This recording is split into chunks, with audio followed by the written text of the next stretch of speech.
Let's get to another clip during these CNN Democratic presidential town halls. This is going to be Mike Bloomberg. We just referenced him just a couple of minutes ago. Here he is asked what he has done to rectify the damage that was caused by his policy of stop and frisk. Let me start by saying it's a little bit difficult to talk about it because on looking back on 12 years, I'm not so sure that isn't something I think about a lot, and I think I made a mistake. But let me tell you about stop and frisk. It is a procedure that all big cities use. It was done in New York before I got there, and they still do it now. What happened here is the police got very aggressive and it got out of control, and then you start stopping people. There's less evidence that they might have a gun, and the number of guns you get goes down, and you don't want to find guns. So that was what happened. I stopped the process, cut 95% of them out, and then what I've done in the last 20 years since then, really, is tried to improve the schools. Because if the kids don't have an education, they tend more to get in trouble. Tried to get them after-school programs so they have something to do. We can give them some counseling. Athletics is an obvious one, but there's a number of those kinds of things. Getting jobs for people. If the kids don't have a job, then they all stand around and they get in trouble. You continued to defend this policy, though, for years. Just 18 months ago, which is 5 years after you were mayor, you told the New York Times, quote, it was a technique that was appropriate at the time. To a lot of people, and I think some people in the audience tonight, it seems like you only had a change of heart when you decided to run for president. The process, that's not true. Look, if there is an incident, a shooting or something, the police show up and they would check to make sure that nobody there has a gun. All cops are going to do that. They want to make sure we're safe and that there's nobody that's a shooter that's going to do other things. Here, what happened is we did it too much, and we did it so much that we lost some sense of how many people we should stop and who was likely to have. A judge said it was unconstitutional. No, she said that we applied it in the wrong ways, but not that the practice was unconstitutional. Number one, stop and frisk policy is aggressive.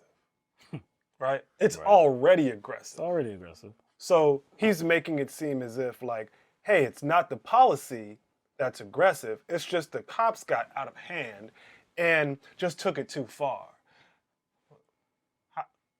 How else did you want them to implement stop and frisk policy? He himself said that that's how you get the guns off the street.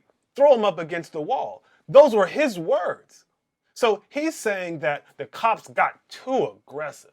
If he's saying the cops got too aggressive, while at the same time he's on tape saying that you have to get the guns off the street any way you can, and how you do that is you got to throw them up against the wall. Them is who? And them is who?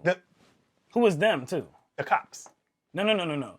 You have to throw them up against the wall. I'm sorry. Who was them? I thought when you say them, I always thought you were talking about all the parties involved. It's the he people. specified who them was. People, black males. Yes. Black and Hispanic males. Yes, right. That's right. So have to specify that. So he, by his own words, he didn't think throwing people up against a wall was aggressive. You know what I'm saying? It just doesn't make sense. And I'm so glad he got the question about the judge who presided over the stop and frisk policy, review.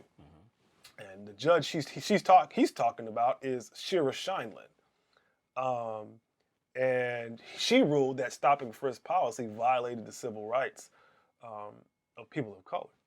And she was also quoted as saying that Michael Bloomberg is lying out of his ass. Now, she didn't say that. She just said he was wrong. I'm saying you summarized it a little bit. I'm editorializing. I'm taking editorial liberties. Right. So, yeah.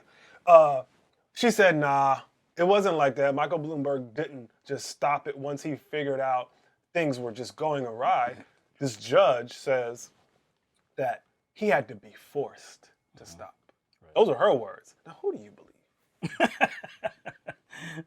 Well, obviously you believe the guy that apologized for it 2 minutes before he ran for president. And who just said, it's not something I think about much. When asked, what have you done to rectify it? It's not something.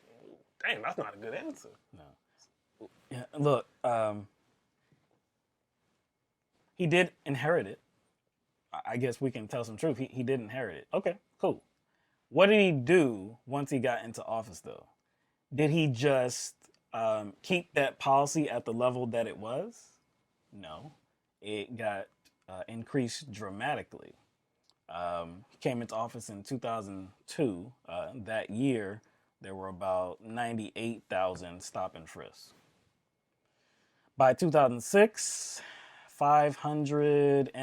about 506,000 stop and frisk. By 2011, about 685,000 stop and frisk. After that, it began to decrease. So I guess after, I don't know, about 9, 10 years in office, that's when he finally realized. He finally realized after about 9 or 10 years in office that, the cops were being too aggressive. I didn't know what was going on. When I found out after 9 or 10 years, I sought to correct this problem. Even though throughout that 9 or 10 years, there were demonstrations in the streets, there were protests, there was media coverage about it. But he didn't know. He didn't know. We knew, but he didn't. We're not even in New York, but we knew. Everybody else in other states, they knew. Mike Bloomberg didn't know as the mayor of New York City. So, I don't buy his apology. Many people don't buy his apology. I really, really am offended by when Anderson Cooper challenged him on this apology, saying that, it seemed to be that you only apologize because you were running for president. And he says, no, that's not the case, which I don't believe him at all. It doesn't make sense. Because earlier that year, 2019, previous year, he was defending the policy of stop and frisk. So then he goes on to say that, hey, look, if there's a shooting, you got to check for guns, okay? If there's a shooting, you want to make sure that the people around, they're not going to start shooting up. We don't know who these people are, so you got to check for guns. That is offensive as hell because he's trying to frame this situation as if that's when people were stopped and frisked. When there was like a shooting or something. When there was a crime that was committed. Hell no. There were people just minding their own business, walking down the street or standing around just doing nothing, just being human. So how did you describe But they were dark-skinned, and these officers came and assaulted them and violated their civil rights. That's what happened. How'd you describe it? What would you describe it as? What? Just now. What did you describe it as? Assault. An assault. And actually, from a strategic standpoint, a law enforcement standpoint, just in general, that's actually inefficient. Yep. Like, just never mind how offensive it is, as you called it. Just never mind just how marginalizing that particular policy is to a whole group of people. Never mind that. That's important. But just like throw that aside for a second. Mm-hmm. Strategically, that just seems a bit inefficient, especially when something goes down. It does. Like you just don't just randomly, indiscriminately check people. It would seem that they would identify likely suspects and they do that too. Right. Like it just doesn't make sense. No, it's not efficient. Like it's not an efficient policy. If you actually wanted to decrease violence, if you wanted to decrease gun possession, that's not an efficient way to do it because you could not possibly know who or who doesn't have a gun.